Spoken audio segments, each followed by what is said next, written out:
ल अब म आज पनि फेरि माइततिर आइपुगेको छु होइन।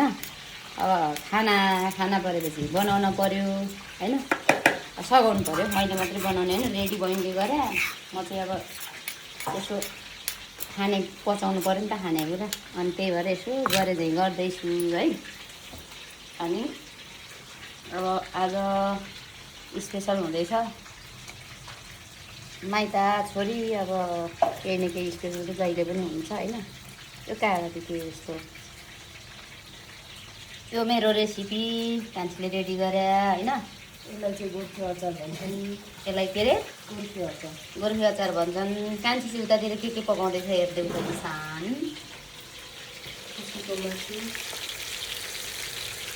कुखुराको पखेटा, यो पखेटा खाएर बालकोटतिर उठ्छौँ काठमाडौँ महाकालबाट। 15 दिनमा माइत आउँदै बनाउँदै खाँदै। कसले गर्छ? मैले गर्छु। कसले गर्छु त्यस्तो? मैले गर्छु। ल यसो चटपट स्वादिलो अचार खाने हो नि त।